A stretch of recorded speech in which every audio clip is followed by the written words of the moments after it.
Bien, ahora vamos a abordar el capítulo sobre piedras y agregados. En primer lugar, vamos a hablar acerca de las piedras de construcción como materiales de construcción y después vamos a hablar acerca de agregados. Este último tema lo van a ver más profundamente en la materia de tecnología del hormigón. Sin embargo, y en vista de que vamos a tener más adelante un capítulo sobre morteros, es necesario que hablemos algo sobre esto. Las piedras, como todos ustedes saben, son materiales de origen natural, formados por la combinación de una diversidad muy grande de minerales, y han sido utilizados por el hombre desde hace muchísimo tiempo atrás. Tanto es así que la destreza en el manejo de este material ha determinado la periodización de las épocas prehistóricas. Se habla, por ejemplo, del Paleolítico como la edad de la piedra antigua y del Neolítico como la edad de la piedra moderna o la edad moderna de la piedra, donde se empezaron a edificar las primeras construcciones. Y las piedras son materiales de construcción muy especiales porque tienen tres características fundamentales y son características que cualquiera puede imaginarlas, ¿no es cierto? Por un lado está su abundancia, son materiales abundantes, sobre todo en zonas montañosas como las que caracterizan a la parte occidental y a la parte central de nuestro país. Tienen una gran durabilidad y la dureza y la resistencia mecánica son también otras propiedades características de estos materiales.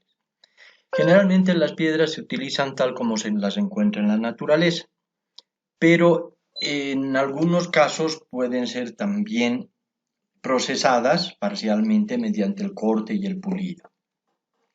Se puede clasificar las piedras de diferentes maneras, ¿no? Una de las más comunes es la clasificación por el origen geológico.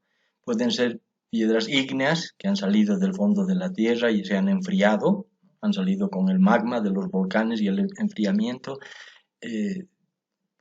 en contacto con la atmósfera ha dado lugar a su formación. Es el caso de la obsidiana, el gabbro, el basalto, el granito y muchas otras piedras más. Luego están las sedimentarias que se han ido formando por la sedimentación paulatina de capa tras capa de otras rocas pulverizadas, ¿no? O en partículas pequeñas, que luego se han ido compactando. Es el caso de las areniscas, las calizas, las pizarras, las arcillas, etc. Existen, en tercer lugar, las piedras llamadas metamórficas, que pueden tener como origen el ígneo o el sedimentario, pero que después han sido sometidas a grandes presiones y altas temperaturas, de manera que se ha transformado su forma de cristalización. Ejemplos típicos de las piedras metamórficas son los mármoles, las pizarras, el gneiss y otras. Y podemos también clasificar a las piedras por sus características físicas, es decir, si es que componen o no planos estratificados. Y es así que podemos dividirlas en las rocas estratificadas que forman planos paralelos en su estructura. Ejemplo de estos son los mármoles, las calizas, las pizarras, etc. Y las no estratificadas que no forman estos planos paralelos. El típico caso es el granito. Podemos clasificarlas también por su composición química en piedras silicosas o calcáreas. Las silicosas tienen el sílice como componente principal y las calcáreas el carbonato de calcio. Vamos a hablar ahora acerca de las propiedades físicas de las piedras. Hemos mencionado ya las principales hace un momento atrás, pero ahora vamos a profundizar un poco en esto. Una de las propiedades físicas principales de las piedras es su apariencia, ¿no? Es una razón también por la que son apreciadas como material de construcción. En la apariencia podemos destacar el aspecto, el color, la textura superficial, etc. Y podemos mencionar también como una propiedad importante la densidad y el peso específico. Esto tiene aplicaciones en el cálculo de cargas y en la estabilización, ¿no? La estabilización de taludes, por ejemplo. Y es posible hacer notar desde ahora que la densidad de las rocas está alrededor de 2,6 kilogramos por litro o por decímetro cúbico, si se quiere. Ese es un valor bastante normal para la densidad de las rocas.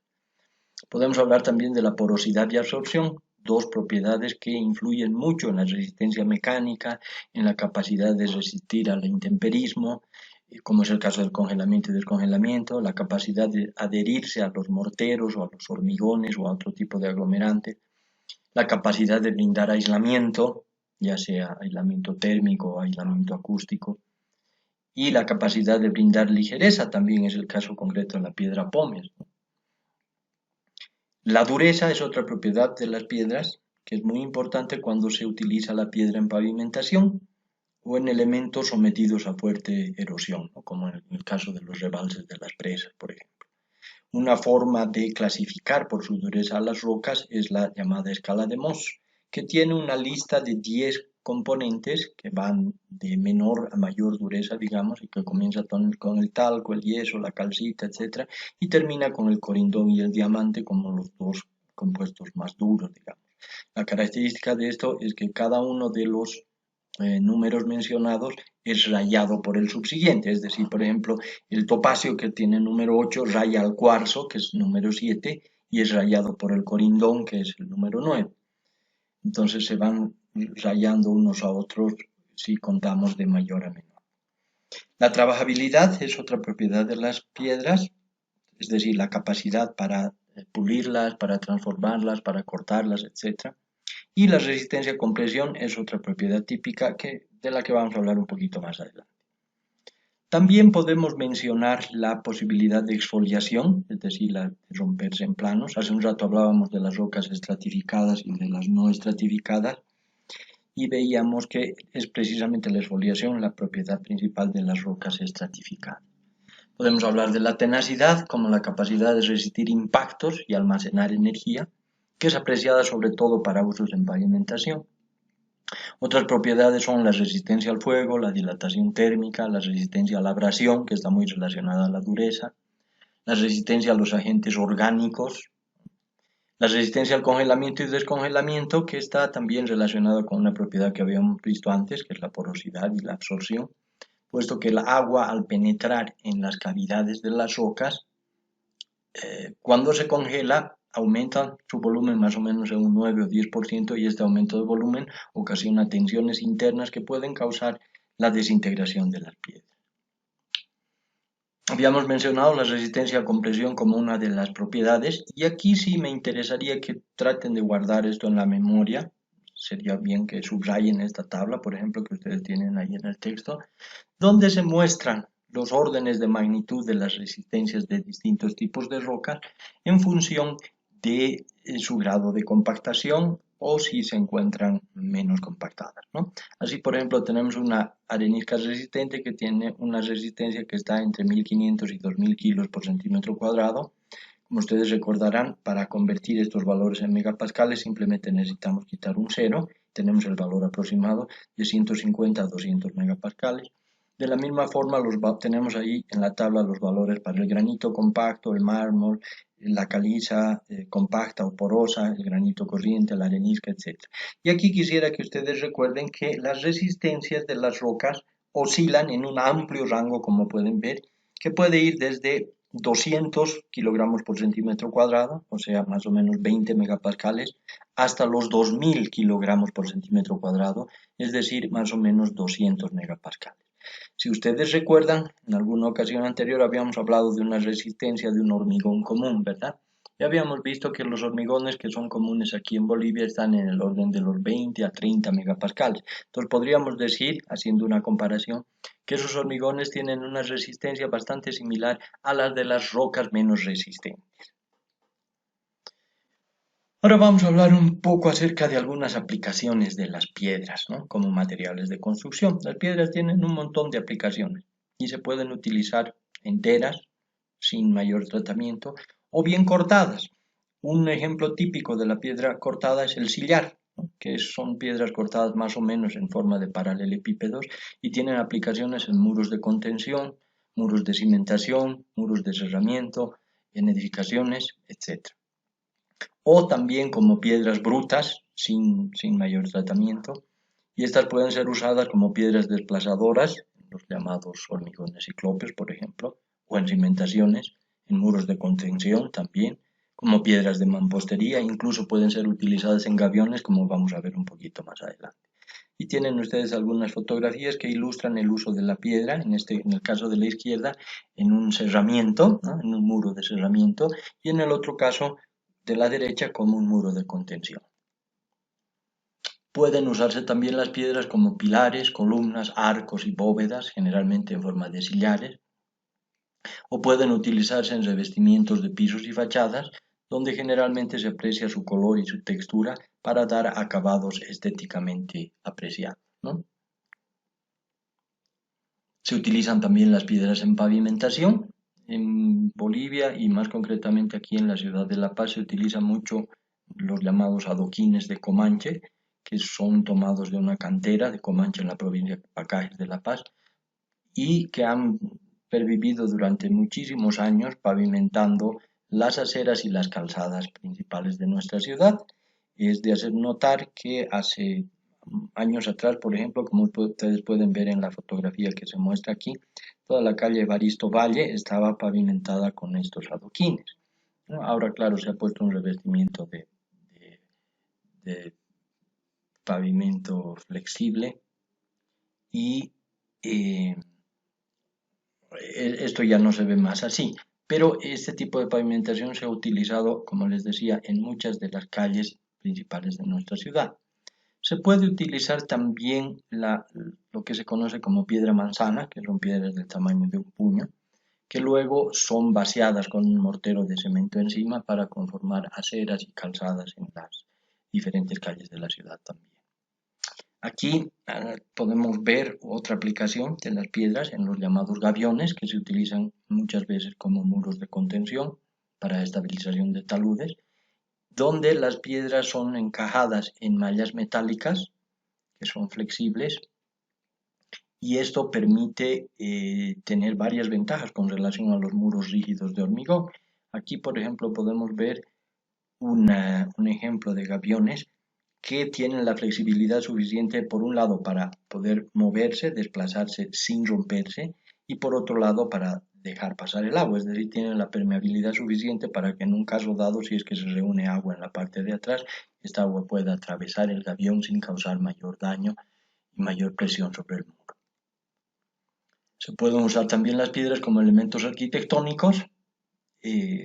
Aquí se utilizan particularmente el mármol y el granito por sus acabados estéticos y se pueden hacer balaustradas, barandados, cornisas, parapetos, maceteros, como ven ustedes aquí en esta fotografía que ha sido tomada en la avenida Bus, y muchos otros tipos de elementos arquitectónicos.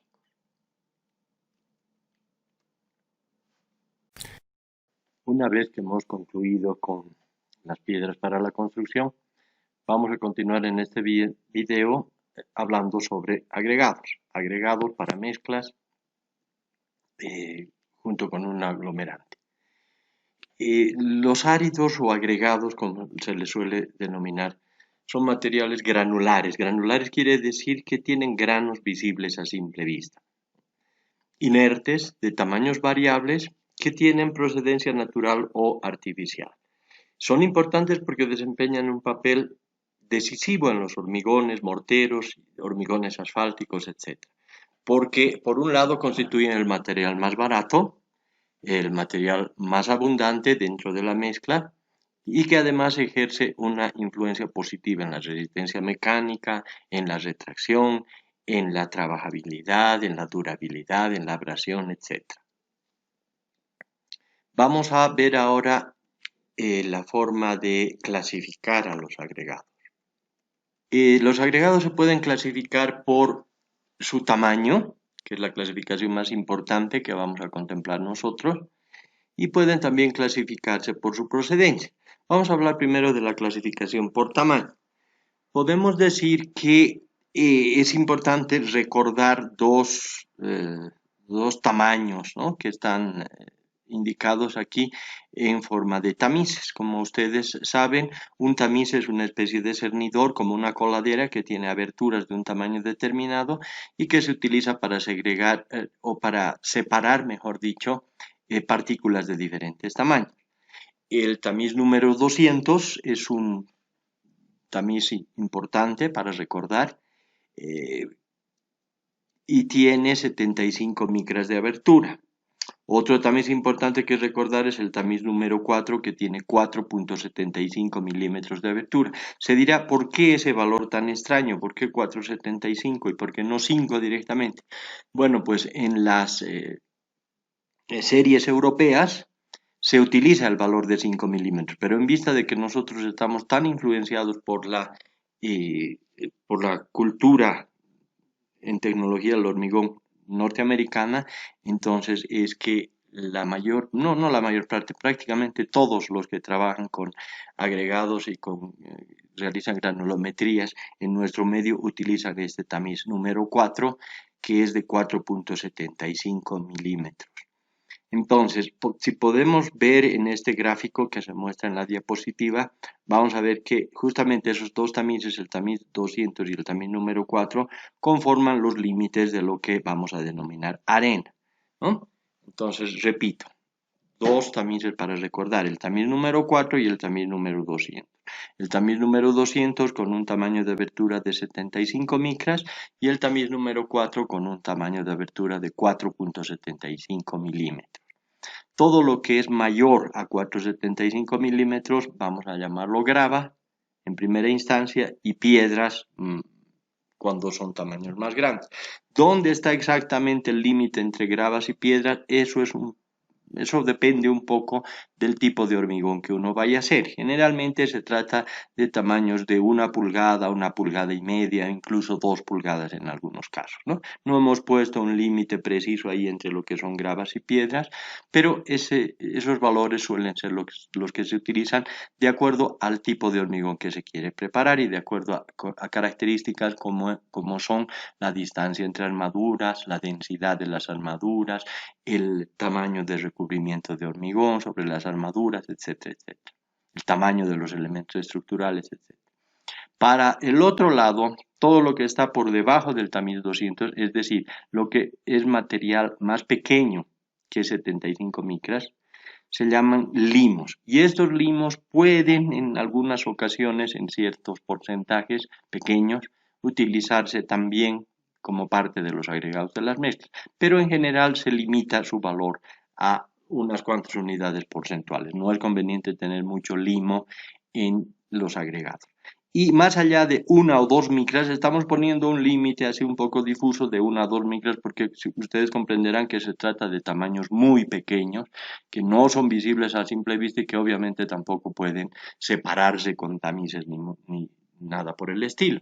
Entonces estamos poniendo aquí que a partir de 1 o 2 micras, todos los tamaños menores a eso se consideran arcillas. Después vamos a hablar con más detalle acerca de lo que es la arcilla. Vamos a describirla con mayor precisión, pero de momento digamos que es ese polvo que se queda pegado a los dedos cuando nosotros tomamos un poco de suelo, ¿no?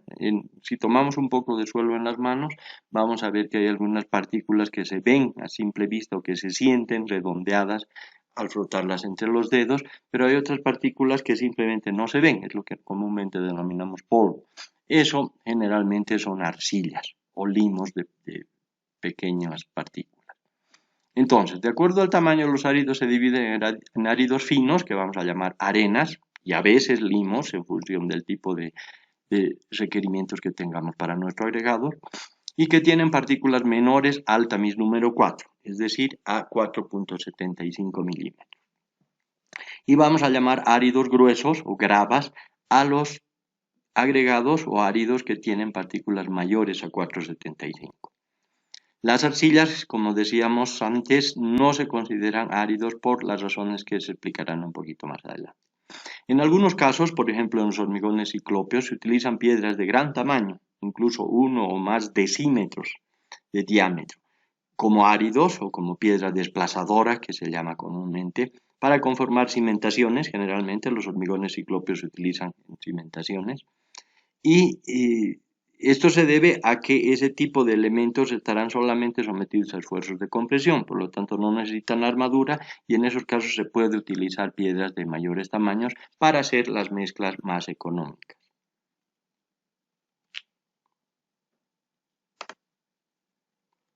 Bien, vamos a hablar ahora acerca de la clasificación de los agregados por su procedencia. Los áridos por su procedencia pueden clasificarse en áridos naturales, rodados, áridos naturales, chancados o áridos artificiales. Últimamente con las iniciativas para reciclar diversos materiales, se han estado utilizando muchos áridos artificiales en diferentes contextos. Vamos a hablar de eso un poquito más adelante. Hay también experiencias en el Instituto de Ensayo de Materiales sobre la utilización de este tipo de áridos. En primer lugar, los áridos naturales rodados son los que provienen de los lechos de los ríos, es decir, es material que ha sido generalmente arrastrado por las aguas de los ríos desde las montañas y que, producto de la erosión que produce este arrastre, tienen formas redondeadas y superficie lisa. Es decir, la característica principal de los áridos naturales rodados es que tienen una forma redondeada y una superficie lisa. Como producto de esta forma redondeada y la superficie lisa, la adherencia que tienen estos áridos con los aglomerantes no es muy buena, pero sí confieren buena trabajabilidad en vista de que las partículas redondeadas tienden a rodar mejor dentro de las mezclas cuando se están preparando y requieren menos agua de amasado. Entonces, si se comparan con otros tipos de áridos, estos áridos naturales rodados de los lechos de los ríos no tienen muy buena adherencia, pero tienen buena trabajabilidad y eso hace que requieran menos agua de amasado y que sean perfectamente útiles para los hormigones que llamamos corrientes, los hormigones normales. Luego están los áridos naturales chancados, que también provienen de rocas, pero que han sido triturados en unas instalaciones mecanizadas llamadas chancadoras y se caracterizan por tener formas prismáticas con cantos vivos, aristas y puntas, es decir, no son redondeados ni tienen la superficie lisa. Su superficie es áspera y rugosa en contraposición a los áridos que habíamos visto anteriormente. El tamaño varía de acuerdo al requerimiento, pueden ser producidas como material industrial prácticamente, con tamaños de acuerdo al requerimiento. Tienen buena resistencia y muy buena adherencia. Esa superficie áspera y rugosa, las aristas y cantos vivos que tienen, proporcionan una buena adherencia con el aglomerante, pero tienen poca trabajabilidad en las mezclas, porque al contrario de los cantos rodados, estas partículas se traban y tienen dificultad para rodar cuando se están preparando las mezclas. Por lo tanto, requieren más agua de amasado, ¿no? Ya hemos visto cuando hablábamos del cemento la importancia de la cantidad de agua, del agua de amasado.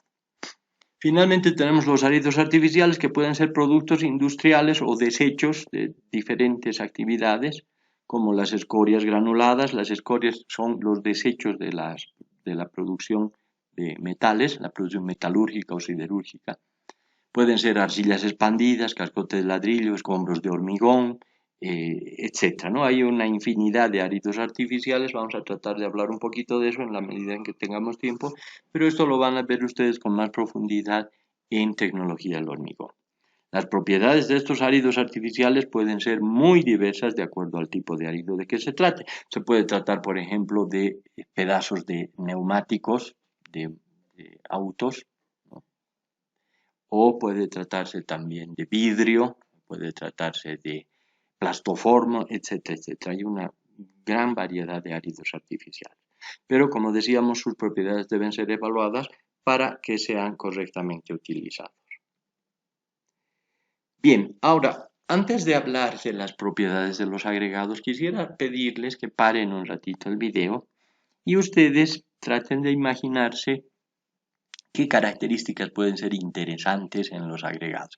Si ustedes se imaginan que tienen diferentes promontorios de arena, ¿no? Con diferentes colores, generalmente unas más grisáceas, otras más cafés o más amarillentas, etc. Hay una infinidad de diferentes tipos de agregados.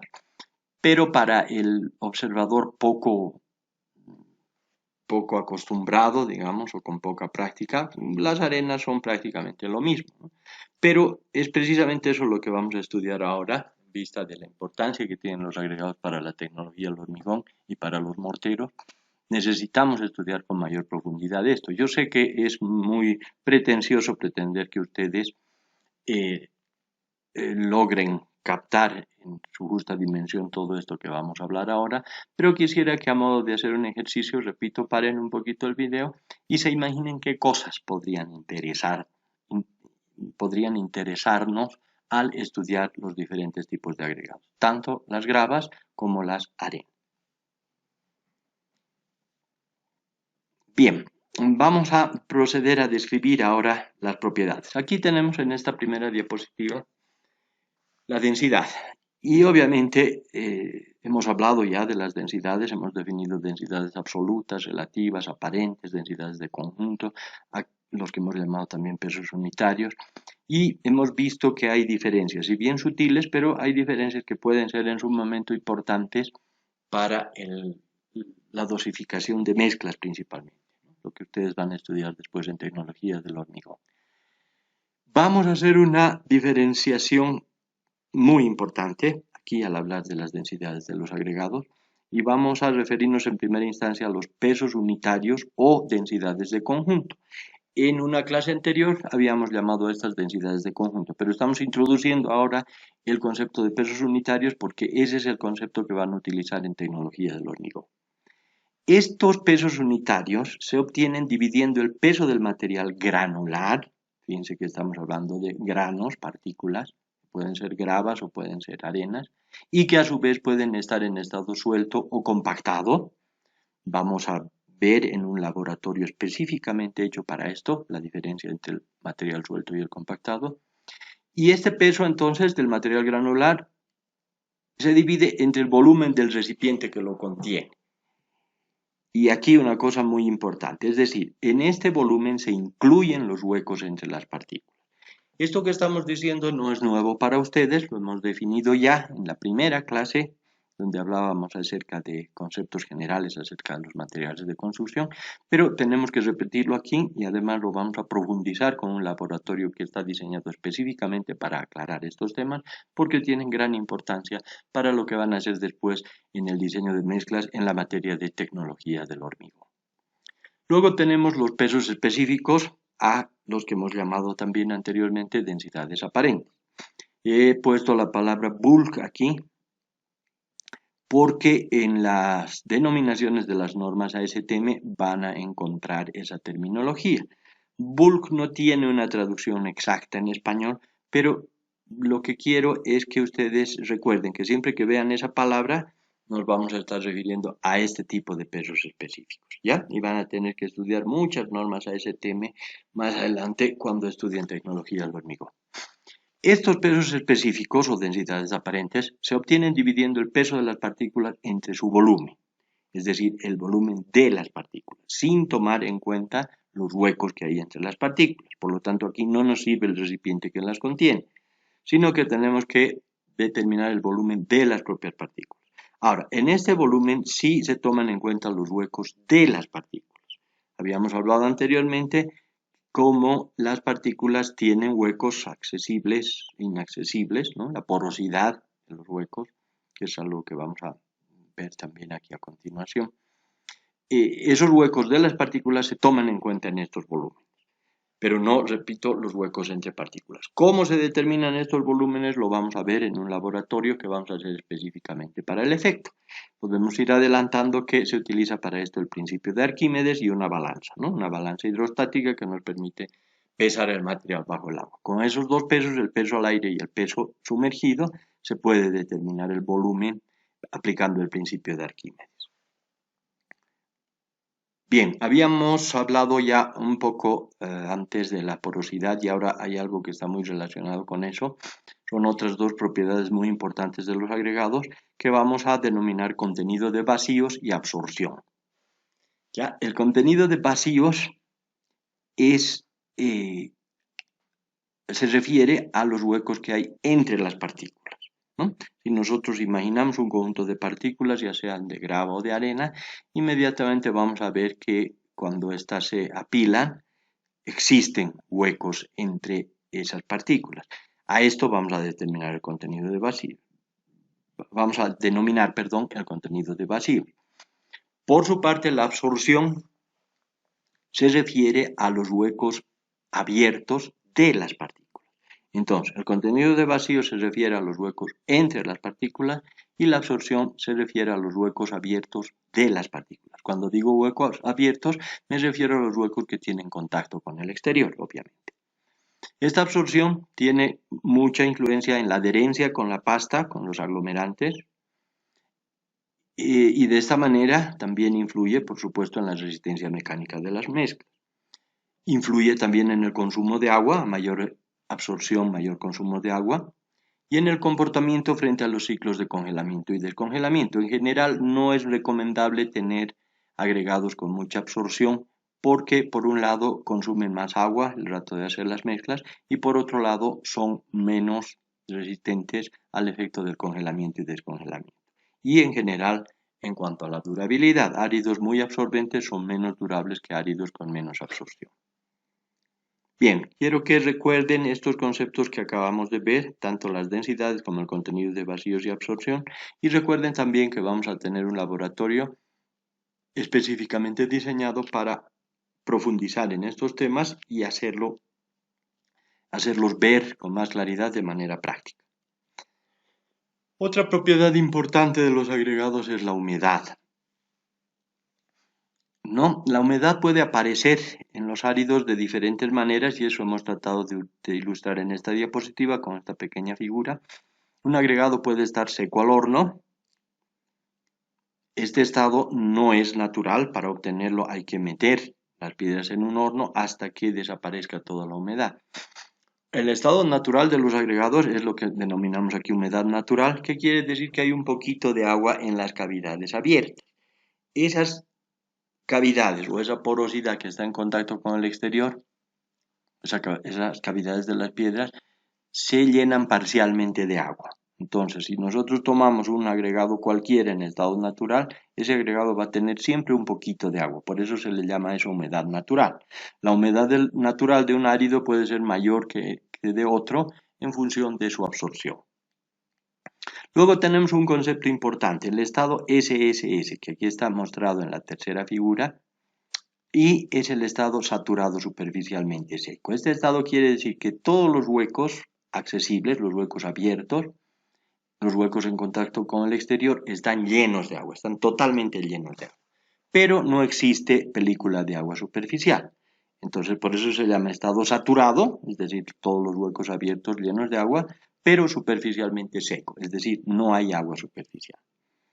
Y finalmente tenemos el estado saturado con humedad superficial, que es el último estado que se ve aquí a la derecha de la diapositiva, en el que ustedes pueden ver que además de la saturación, existe humedad superficial, existe una película de agua superficial.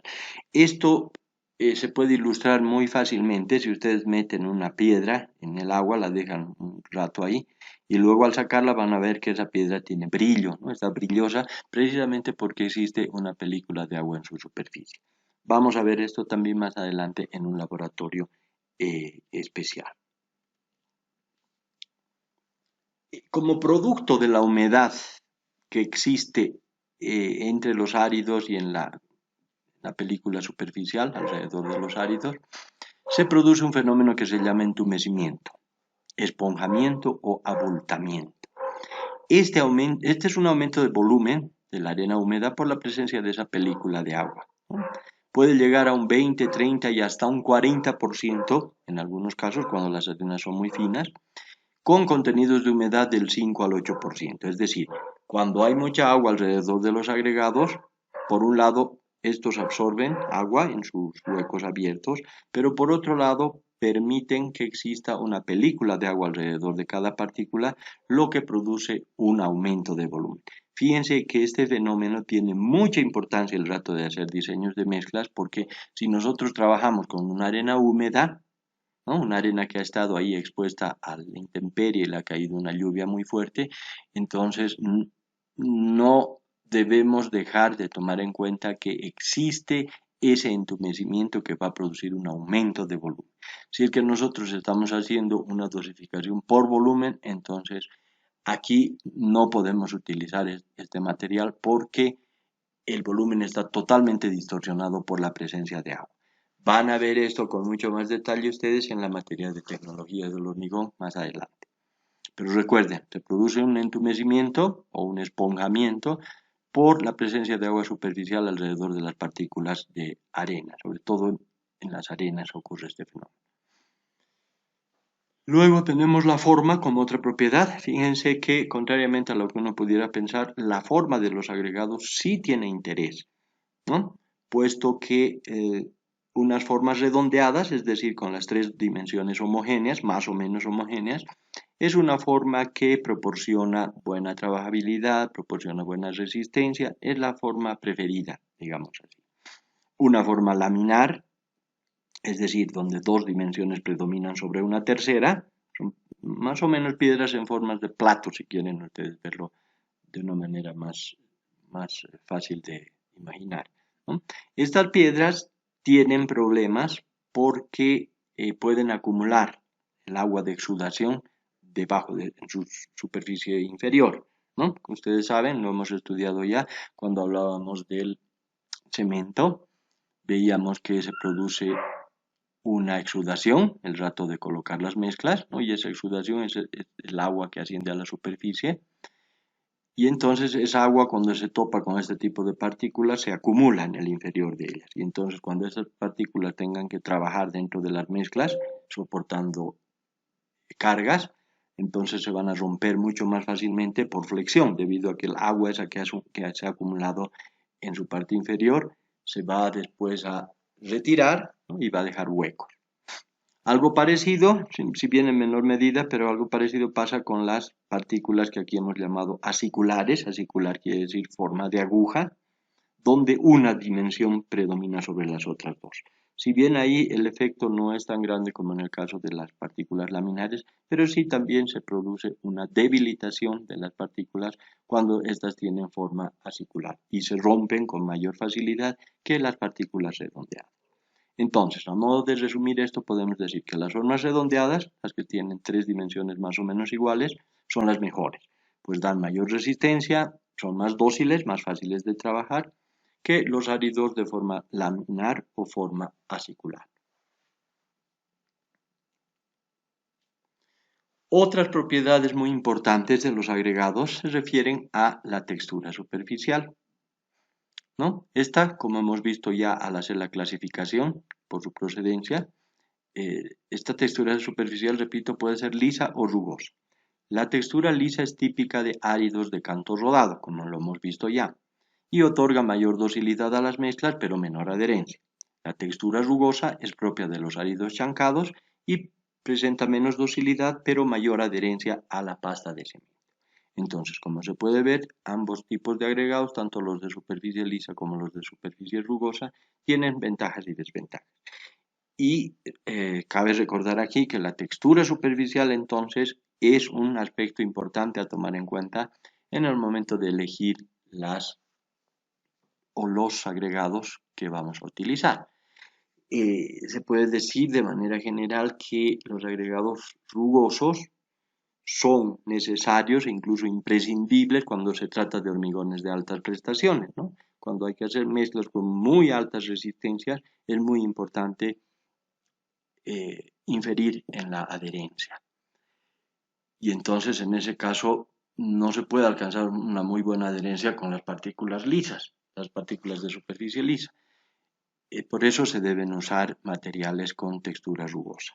El aspecto de la trabajabilidad en esos casos se los resuelve por otra vía, utilizando generalmente aditivos para proporcionar mayor docilidad a las mezclas. La resistencia mecánica es otra propiedad, que es un factor muy importante. Obviamente, algunos se preguntarán por qué no hemos tomado esto como la propiedad número uno, como la principal propiedad.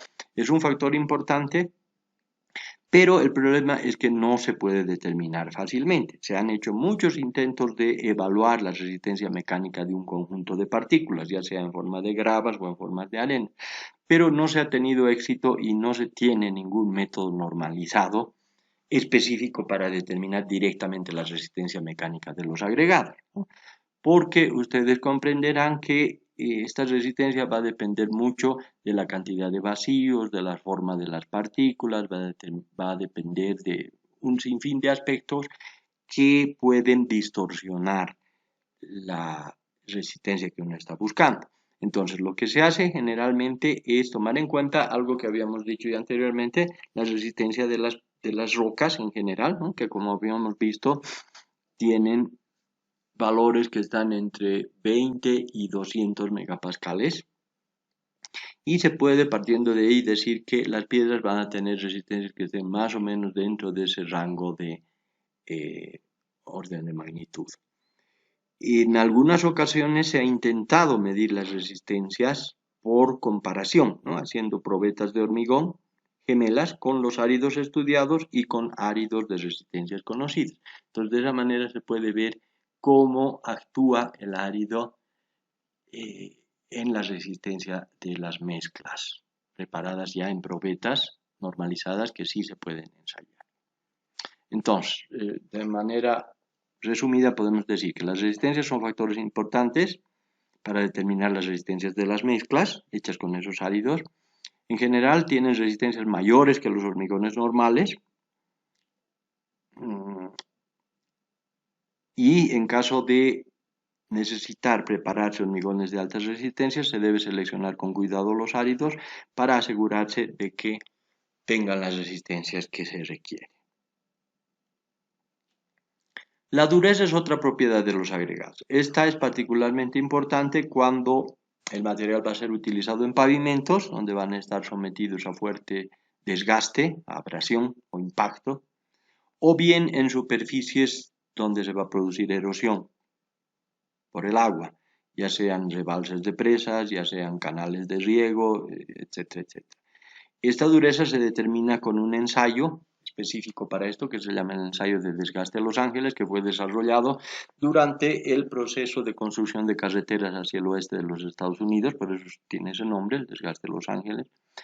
Y este ensayo consiste en someter una muestra de material previamente pesada a una acción de frotamiento e impacto por parte de unas bolas de acero en un tambor giratorio metálico, de manera que después de un tiempo dado, generalmente 15 minutos, se ve cuánto material se ha pulverizado a raíz de la rotación de este tambor y los impactos y desgaste que puedan causar esas bolas metálicas en el agregado que estamos evaluando.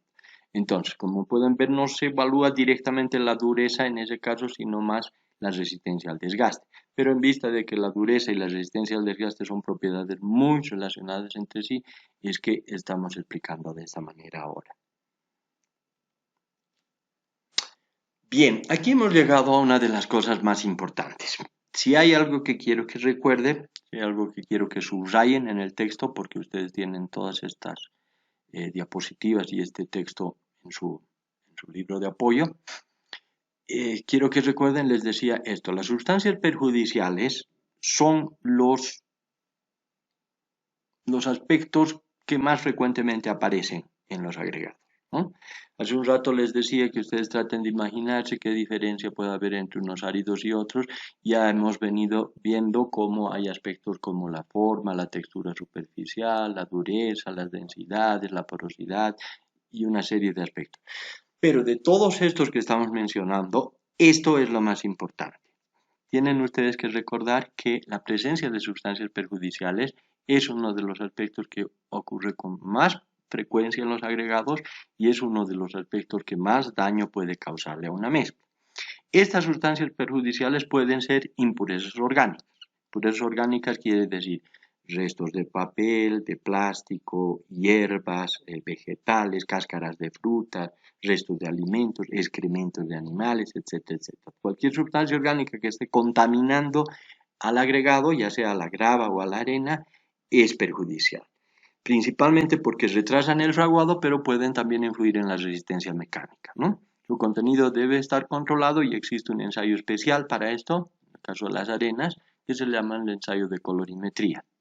Esto van a verlo ustedes con más profundidad también en tecnología del hormigón. Otra cosa que es aún más importante que las impurezas orgánicas, porque generalmente las impurezas orgánicas se ven a simple vista y pueden ser retiradas inclusive con la mano de forma mecánica, Otra cosa les decía son las arcillas y las partículas finas. Hemos visto hace un rato cuando hablábamos de la clasificación de los agregados que las arcillas propiamente dichas, es decir, partículas con tamaños menores a 1 o 2 micras, no son considerados agregados. ¿Por qué?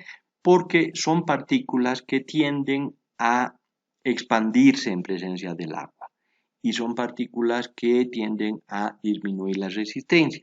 Entonces, son el contaminante más común y más frecuente en los áridos, porque si ustedes se ponen a pensar, si yo tengo una arena o una grava descansando ahí en una obra, entonces el trajín de los obreros, el paso de las movilidades que traen material, etcétera, etcétera, van levantando ese polvo del suelo que contiene mucha arcilla y esa arcilla se va depositando encima de las arenas y de las gravas. Y entonces es un contaminante sumamente perjudicial porque se adhiere a las partículas y luego eso hace que disminuya la adherencia que va a tener esa partícula con la pasta de cemento el rato de hacer la mezcla, exigiendo una mayor cantidad de agua de amasado.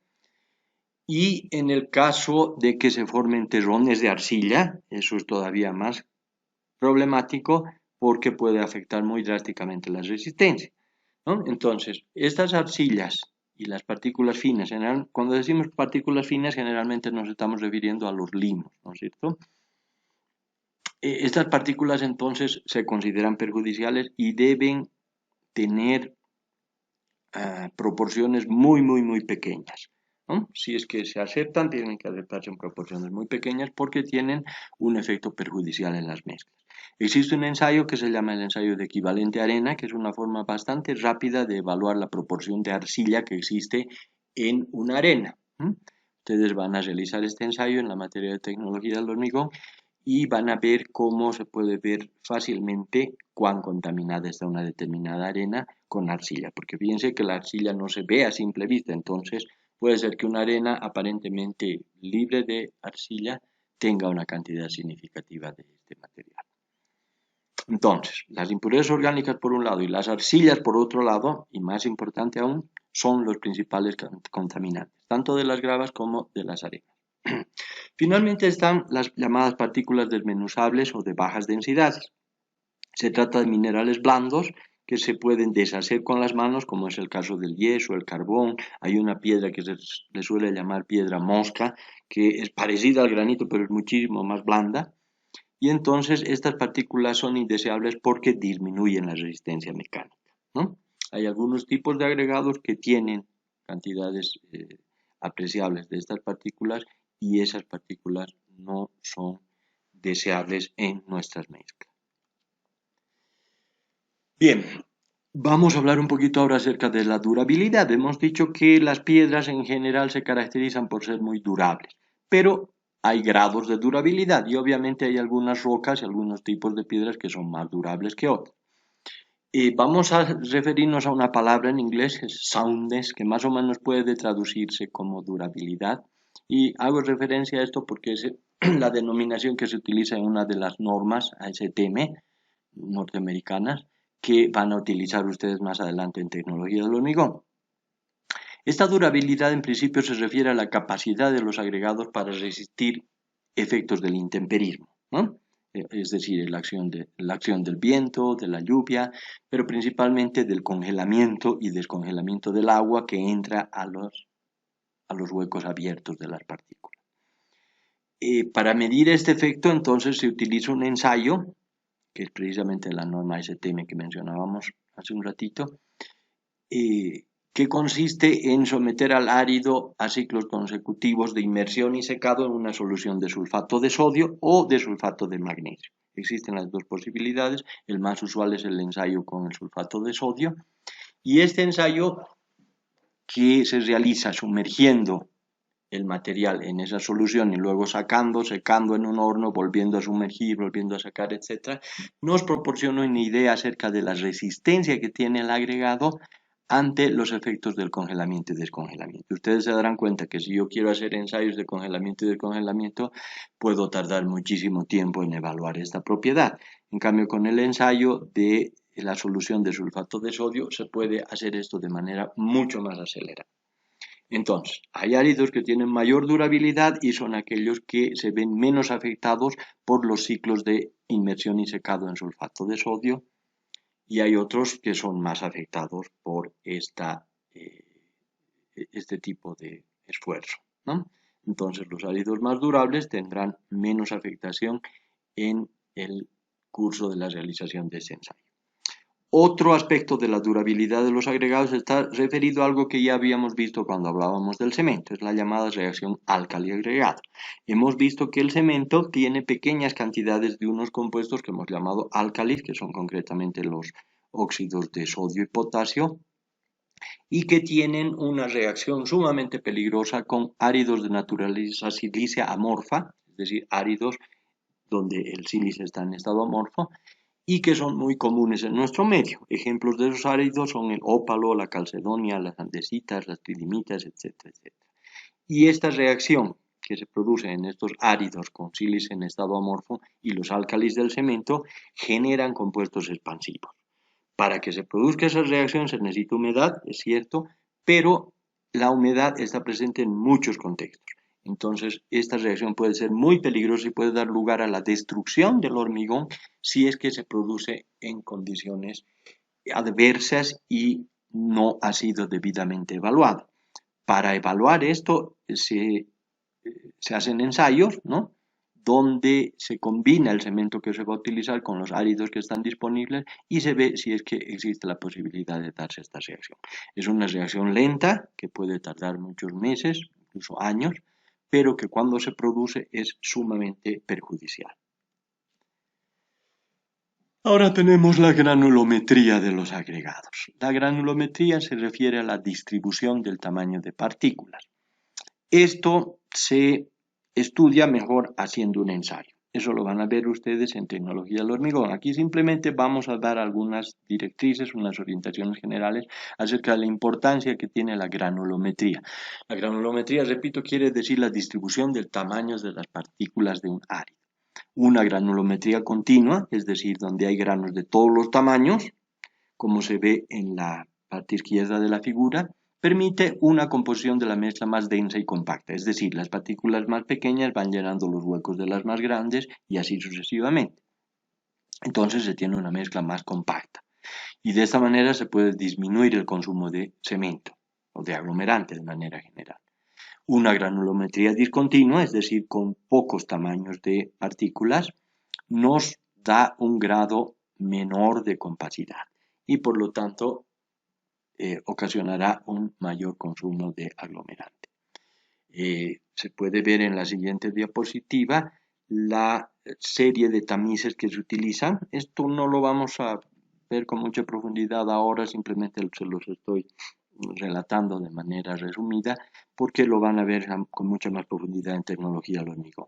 Se utilizan tamices de diferentes tamaños que se van poniendo unos sobre otros y de esta manera se van separando las partículas más gruesas, las partículas intermedias y las partículas más pequeñas.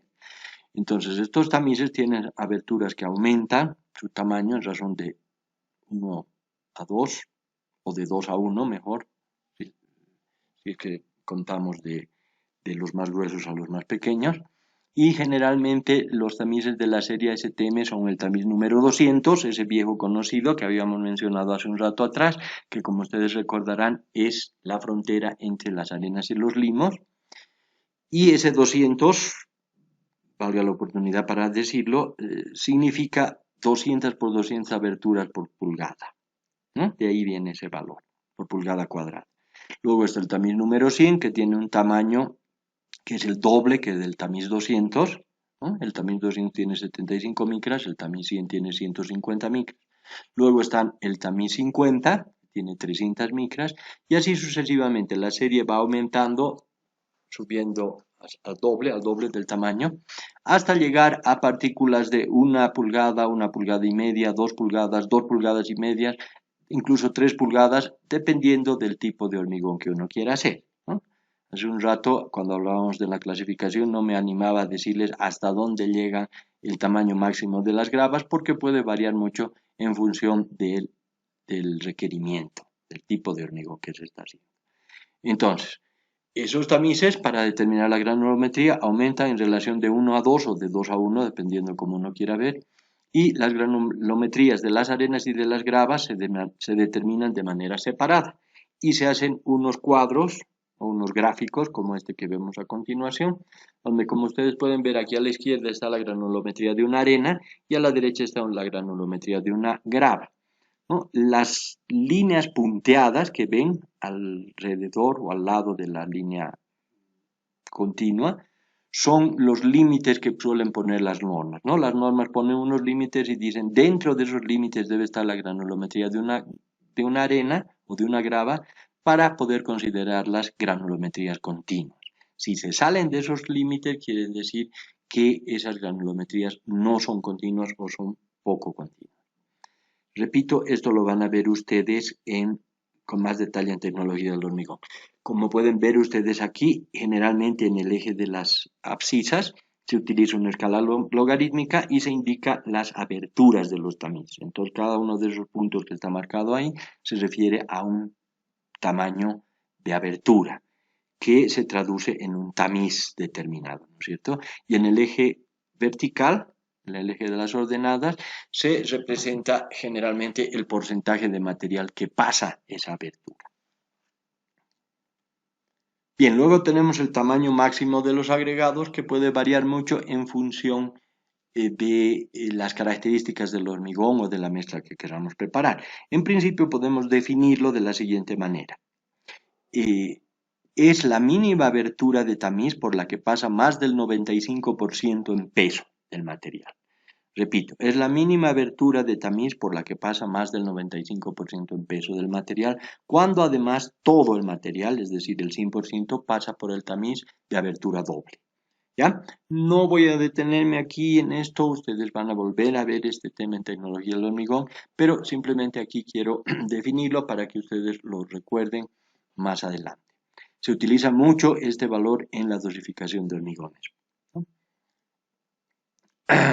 En principio podemos decir que nos interesa tener un tamaño máximo lo más grande posible para llenar más espacio en las mezclas con un material barato, ¿no? Hemos dicho que los agregados son los materiales más baratos de las mezclas, entonces mientras más agregado haya, más conveniente y más económica será nuestra mezcla. Pero tenemos muchas limitaciones, no podemos usar piedras muy grandes porque por un lado los encofrados tienen un tamaño limitado, ¿no? Por otro lado, la presencia de armadura, la densidad de la armadura también nos pone limitaciones, el espacio de recubrimiento de la armadura también nos pone limitaciones, entonces no podemos usar las piedras de un tamaño muy grande, estamos limitados por todas esas consideraciones. Además, cuando se utilizan piedras muy grandes se produce un fenómeno que se llama segregación, es decir, las piedras más grandes tienden a caer más abajo, más rápidamente, y las piedras más pequeñas tienden a quedarse en las partes más altas de los elementos. Entonces, esta segregación es también indeseable. El hormigón debe ser lo más homogéneo posible, o el mortero en su caso. Cuando hablo de hormigón me refiero también al mortero, pasa lo mismo, aunque en otras proporciones. Y es conveniente entonces tener en cuenta estas situaciones para elegir el tamaño máximo del agregado. En principio podemos decir que un tamaño máximo mayor disminuye la superficie específica total de los agregados y esto permite trabajar con una cantidad de agua menor, ¿no? Pero también, como acababa de decir, no es posible utilizar agregados demasiado grandes. Además, otra cosa que también la hemos mencionado ya de alguna forma en diapositivas pasadas, es que un tamaño máximo demasiado grande puede tener efectos negativos en la resistencia porque ocasiona bolsones de aire debajo de las piedras más grandes a causa de la retención del agua de exudación. Entonces los arizos muy grandes presentan además problemas de segregación porque es más difícil colocarlos. Fíjense que para hacer dosificaciones de mezclas, uno de los datos de entrada es el tamaño máximo de los agregados. Ya nos vamos acercando al final. Aquí les he puesto una lista de normas ASTM importantes para poder determinar las propiedades que hemos visto, ¿no? Todas esas propiedades que hemos descrito hace un rato, la presencia de sustancias perjudiciales, la forma, la textura superficial, la densidad, la absorción, el contenido de vacíos, etc., son propiedades que pueden ser evaluadas. Y aquí yo les pongo una lista de las normas ASTM que se utilizan para hacer estas evaluaciones. Esto les va a ser de mucha utilidad más adelante cuando vean tecnología del hormigón. Como pueden ver aquí rápidamente tenemos unas normas para el muestreo. El muestreo es muy importante que sea hecho de la manera adecuada, como dice en la norma. La granulometría, la cantidad de material fino, más fino que el tamiz 200, o sea, la cantidad de limo y arcilla que hay en nuestro agregado, las impurezas orgánicas, el efecto de las impurezas en la resistencia, la durabilidad o soundness, como les había mencionado, los terrones de arcilla y partículas desmenuzables, la presencia de carbono y lignito, los pesos unitarios y el contenido de vacío, los pesos específicos y la absorción, la abrasión con el desgaste de los ángeles, la reacción álcali-agregado, agregados reactivos, la resistencia al congelamiento y descongelamiento también se puede evaluar de forma específica como parte de la durabilidad, y el ensayo de equivalente arena, que es un ensayo muy práctico que se utiliza con mucha frecuencia. Bien, vamos a terminar esta clase haciendo mención a unas normas que nos sirven para agregados para morteros. Recuerden que nuestra principal función ahora es conocer un poco los agregados para ver eso en una próxima clase donde vamos a hablar de morteros. Entonces es necesario que ustedes sepan que existe una norma STM, la STM-C 144, que nos indica algunos requerimientos para los agregados que se van a utilizar en morteros de junta. Morteros de junta quiere decir morteros para hacer muros, ¿no?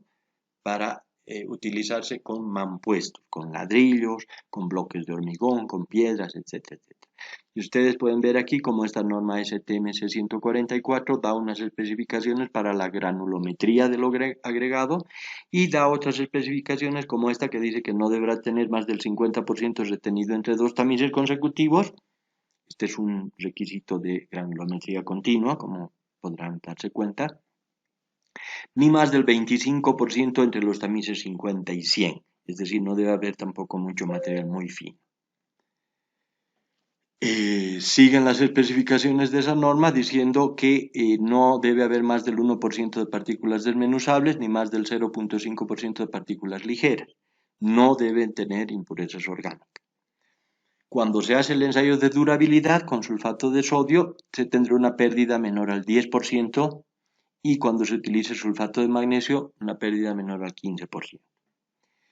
También se dice en esa norma que se puede usar agregados que no cumplan estrictamente con estos requisitos, siempre y cuando se haya demostrado que el mortero tiene un desempeño adecuado. Es decir, el mortero hecho con estos agregados tenga un desempeño adecuado. Si el mortero se porta bien, entonces se puede obviar un poco los requisitos que hay aquí para los agregados. Lo mismo que habíamos visto antes para los morteros de junta, podemos mencionar para los morteros de revestimiento, es decir, los morteros que se utilizan en revoques y en enlucidos. Para estos morteros se tiene la norma STM-C 897, que igual que en el caso anterior pone especificaciones para los agregados que se van a usar en los morteros. Y hay especificaciones para la granulometría, y pueden ver que lo mismo que en el caso anterior no debe haber más del 50% retenido entre dos tamices consecutivos, ni más del 25% entre los tamices 50 y 100, el mismo requisito que para el anterior caso. La cantidad de material más fino que el tamiz 200 no debe ser mayor al 3%. Luego, en función del tipo de enlucido que se tenga, ya sea la primera capa, la que se llama de revoque, o la segunda capa que se llama de enlucido, existen ciertos requisitos de granulometría, ¿no? Se pueden usar arenas más gruesas en la capa de revoque y arenas más finas en la capa de enlucido. Como dice aquí, el agregado para la capa de enlucido, es decir, la capa más fina, deberá pasar completamente por el tamiz número 8. El tamiz número 8 es el tamiz que tiene un tamaño de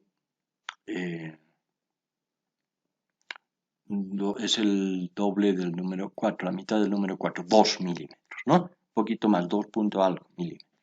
Por lo demás, se deberá cumplir los requisitos indicados para la capa de revoque, es decir, lo que habíamos visto anteriormente. Cuando se requieran acabados especiales, se deben elaborar especificaciones especiales para los agregados requeridos. Este material tampoco tendrá más del 1% de partículas desmenuzables, ni más del 0,5% de partículas ligeras, igual que en el caso anterior, y estará libre de impurezas orgánicas, igual que en el caso anterior. Cuando sea sometido al ensayo de durabilidad, no tendrá una pérdida mayor al 20% en el caso del sulfato del sodio y tendrá una pérdida menor al 15% en el caso de sulfato de magnesio. Se puede también usar agregados que no cumplan estrictamente estos requisitos si se muestra que el desempeño del mortero es el adecuado. Tenemos luego especificaciones para agregados para hormigones. Es la famosa norma ASTM C33. No vamos a profundizar en esto porque ustedes van a ver esto con mayor detalle en tecnología del hormigón. Y existe una serie de especificaciones para los agregados finos y para los agregados gruesos, porque como ustedes saben, en el caso de los hormigones también intervienen agregados gruesos. En el caso de los morteros solo tenemos agregados finos. En cuanto a especificaciones nacionales para agregados, podemos decir que no hay normas completas, no hay juegos de normas completas para agregados. Y por eso es que se utilizan las normas norteamericanas. Existen algunas normas que están designadas con la numeración de 594 hasta 612, como está indicado aquí, hasta 603 primero y luego del 608 a 612.